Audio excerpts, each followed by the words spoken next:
Hello viewers, ఈరోజు మనం మాట్లాడుకోబోయే topic gastric problems, IBS. Gastric problem అసలు ఎట్లా వస్తుంది? చాలామందికి చిన్న చిన్న తేన్పులు, కడుపులో నొప్పి ఇట్లాంటివి రాగానే గ్యాస్ట్రిక్ ప్రాబ్లం అనుకుంటారు. అసలు గ్యాస్ట్రిక్ ప్రాబ్లం అనేది ఎట్లా వస్తుంది? దాన్ని ఎలా నివారించుకోవాలి? దీనికి సంబంధించి కంప్లీట్ డీటెయిల్స్ ఎక్స్ప్లెయిన్ చేయడానికి ఈరోజు మనతో పాటు హోమియోకేర్ ఇంటర్నేషనల్ నుంచి డాక్టర్ అర్చన గారు ఉన్నారు. నమస్తే డాక్టర్. డాక్టర్ గారు, అసలు ఈ గ్యాస్ట్రిక్ ప్రాబ్లమ్ని ఎట్లా మనం ఐడెంటిఫై చేయాలి? చాలామంది ఏంటంటే చిన్న చిన్న నొప్పి రాగానే, కొంచెం ఆయాసం రాగానే నాకు గ్యాస్ ప్రాబ్లం ఉందేమో ఇట్లా అనుకుంటూ ఉంటారు, తేన్పులు ఇలాంటివి వచ్చినప్పుడు. ఈ గ్యాస్ట్రిక్ ప్రాబ్లమ్ని మనం ఎలా ఐడెంటిఫై చేయాలి? అండ్ ఐబిఎస్కి దీనికి కూడా డిఫరెన్స్ ఏంటి చెప్తారా? గ్యాస్ట్రిక్ ప్రాబ్లమ్ అని ఎప్పుడు అంటామంటే మనకి జీర్ణ వ్యవస్థలో అంటే ఈ స్టమక్ నుంచి పేగుల వరకు ఏ ప్రాబ్లం వచ్చినా కూడా will tell it as a gastric issues. So gastric ఇష్యూస్లోనే చాలా రకాలు ఉంటాయి. అంటే అక్యూట్ గ్యాస్ట్రైటిస్ అవ్వచ్చు, క్రానిక్ గ్యాస్ట్రైటిస్ కావచ్చు, లేకపోతే నార్మల్గా వచ్చి యాసిడ్ పెప్టిక్ అల్సర్స్ కావచ్చు, దానిలో మళ్ళీ డియోడినల్ అల్సర్స్ అని పెప్టిక్ అల్సర్స్ అని వస్తుంది. అండ్ గ్యాస్ట్రిక్ ఇరోషన్స్ కావచ్చు, హయాటస్ హెర్నియా కావచ్చు. అట్ ద సేమ్ టైమ్ ఈ ఐబిఎస్ ఇరిటబుల్ బవల్ సిండ్రోమ్స్ కానీ నార్మల్గా వచ్చి chronic conditions of any gastric ఇష్యూస్ని మనం గ్యాస్ట్రిక్ ట్రబుల్స్ కింద తీసుకుంటాం.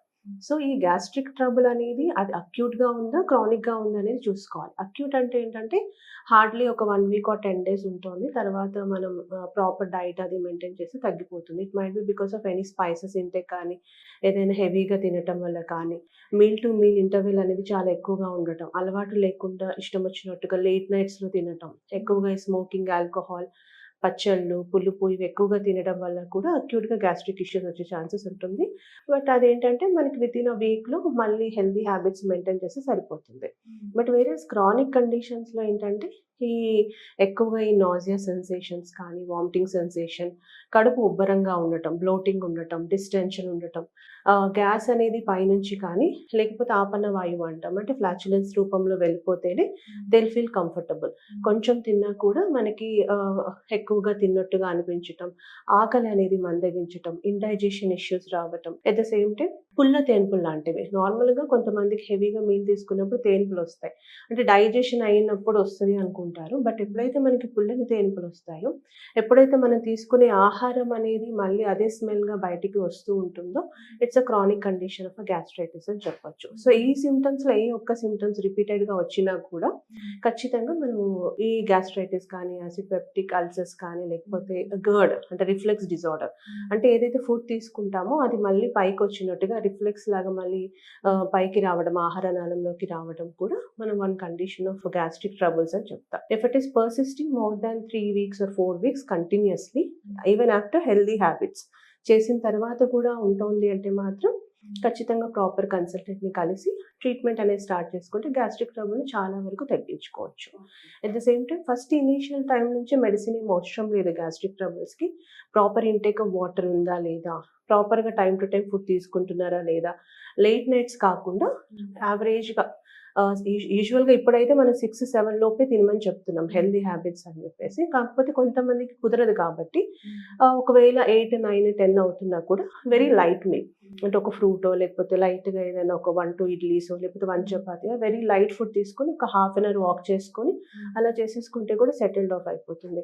అట్ ద సేమ్ టైమ్ పీచు పదార్థం ఖచ్చితంగా ఇంక్లూడ్ చేసుకోవాలి. అండ్ నీరున్న కూరగాయలు ఎక్కువగా తినటం, ఈ మసాలా ఇవి తగ్గించుకోవటం, అండ్ డీప్ ఫ్రైడ్ ఐటమ్స్ అనేది తగ్గించటం, ఎక్కువగా ఈ పుల్లకి సంబంధించిన పదార్థాలు తగ్గించటం, ఒక మీల్‌కి మినిమమ్ 3-4 అవర్స్ చిన్న మీల్ తీసుకునేటట్టుగా ప్రయత్నిస్తే దాదాపుగా గ్యాస్ట్రిక్ ట్రబుల్స్ ఇంట్లోనే తగ్గిపోతాయి. ఒకవేళ తగ్గట్లేదు, ఎప్పుడైనా యాంటాసిడ్స్ ఏస్తేనే తగ్గుతుంది అంటే మాత్రం అప్పుడప్పుడు కొబ్బరి నీళ్ళు గానీ, ఎలక్ట్రాల్ పౌడర్స్ కానీ, మజ్జిగ గానీ కూడా తీసుకోవచ్చు. అయినా కూడా తగ్గట్లేదంటే డాక్టర్‌ని కన్సల్ట్ అయ్యి ప్రాపర్ ఇన్వెస్టిగేషన్స్ ఉంటాయి. అంటే అన్నిటికి మనం అప్పర్ జిఐ ఎండోస్కోపీ ఏం చేయించం, యూఎస్జీ అబ్డామెన్ స్కాన్ చేయించము. బట్ కొన్ని కండిషన్స్‌లో మెడిసిన్స్ వేసిన తర్వాత కూడా తగ్గట్లేదు, even after taking proper precautionary food తీసుకున్నా తగ్గట్లేదు అంటే మాత్రం డెఫినెట్‌గా మనం మెడిసిన్స్ వాడాల్సిన అవసరం వస్తుంది. అండ్ నిద్ర సరిగా లేకపోయినా most of the people will get gastric erosions, gastritis, acid peptic disorders ఇవి వస్తూ ఉంటాయి. ఎమోషనల్ స్ట్రెస్ ఎక్కువగా ఉన్న వాళ్ళలో కూడా వస్తూ ఉంటుంది.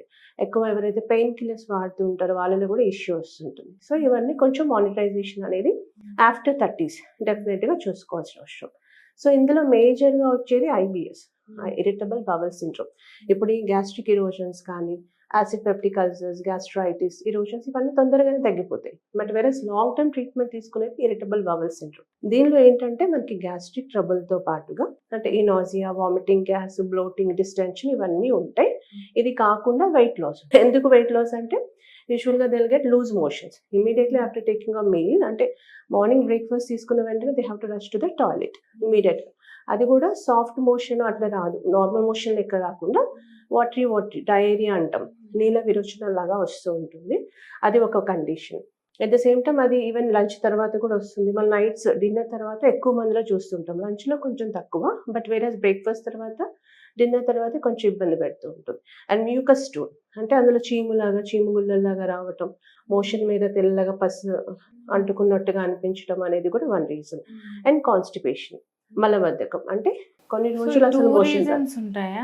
అంటే ఎయిదర్ డైరియా అయినా కావచ్చు, లేదంటే కాన్స్టిపేషన్. అంటే once in third day, fourth day కూడా they might not get any motion, constipation కింద వెళ్ళిపోతుంది. ఈ రెండు కూడా జరుగుతాయి, ఒకరోజు డయేరియా లేకపోతే ఒకరోజు కాన్స్టిపేషన్ ఉంటుంది. సో దానివల్ల ఇప్పుడు డయేరియా ఎక్కువ రోజులుగా ఉంది అంటే డెఫినెట్గా వెయిట్ లాస్ అనేది ఉంటుంది. ఎందుకంటే because of lack of electrolytes. So ఆ టైంలో బాగా వీక్ అయిపోవడం, దానివల్ల వెయిట్ బాగా గుంజేయడం.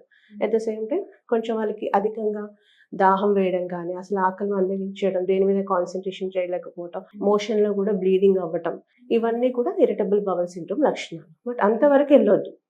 కొంతమందికి జెనెటిక్గా తీసుకుంటే వచ్చే ఛాన్సెస్ ఇమ్మీడియట్గా ఉంటుంది ఫస్ట్ నుంచే. కానీ ఎప్పుడైతే ఈ గ్యాస్ట్రైటిస్ కానీ, ఇరోషన్స్, యాసిడ్ పెప్టిక్ ఇవన్నీ ఈ ప్రాబ్లమ్స్లో ఏదో ఒక ప్రాబ్లం నెగ్లెక్ట్ చేసినా కూడా they may turn out into IBS. కాబట్టి ఇనీషియల్గానే ఈ అసిడిక్ కండిషన్స్ని, హైపర్ ఎసిడిటీ కావచ్చు, హైపర్ ఎసిడిటీ కావచ్చు, అక్యూట్ కావచ్చు, క్రానిక్ కావచ్చు, దేన్ని కూడా నెగ్లెక్ట్ చేయకుండా ప్రాపర్గా మెడికేషన్ వాడుకుంటే ఐబిఎస్కి కూడా దాదాపుగా క్లియర్ చేసుకోవచ్చు వితౌట్ ఎనీ మేజర్ స్టీరాయిడ్స్ ఇలాంటివి వాడుతూ ఉంటారు. ఈ వైసోలాన్, పోలిట్రాక్స్, ఫోల్వైట్ అవన్నీ హై స్టీరాయిడ్స్. సో దానివల్ల ప్రాబ్లం తగ్గుతుంది, కానీ పూర్తిగా తగ్గదు. లైఫ్ టైం వాడాలి అని చెప్తారు, లేకపోతే ట్రిగరింగ్ ఫ్యాక్టర్స్ ఉన్నప్పుడు వాడండి అని చెప్తారు. పెయిన్ కిల్లరే బాడీకి మంచిది కాదు, అలాంటిది స్టీరాయిడ్ ఇంకా మంచిది కాదు.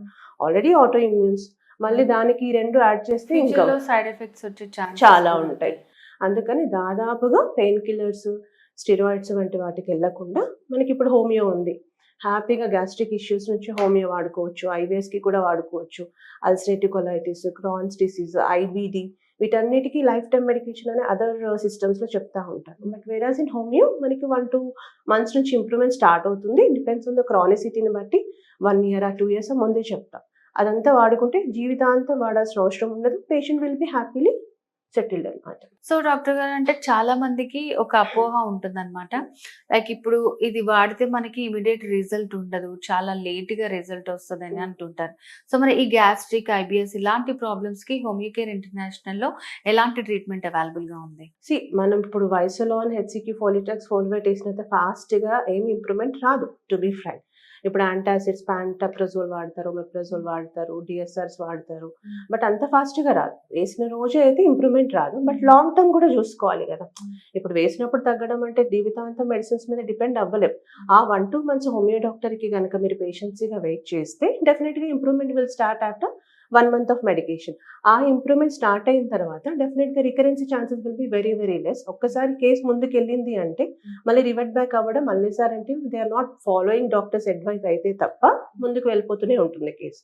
కాబట్టి మనకి ఇలాంటి స్టీరాయిడ్స్, పెయిన్ కిల్లర్స్, యాంటాసిడ్స్ వాడాల్సిన అవసరం ఉండదు కదా. కొంత లాంగ్ టర్మ్ అయినా కూడా వాడుకుంటే జీవితాంతం వాడాల్సిన అవసరం హోమియోపతి వాడుకుంటే ఉంటుంది. ఓకే డాక్టర్ గారు, సో ఈ గ్యాస్ట్రిక్ ప్రాబ్లమ్స్, ఐబిఎస్ అంటే ఏంటి చాలా బాగా ఎక్స్ప్లెయిన్ చేశారు. అలాగే హోమియోకేర్ ఇంటర్నేషనల్ లో ఎలా ట్రీట్మెంట్ ఉంటుందని కూడా చాలా బాగా చెప్పారు. Thank you so much.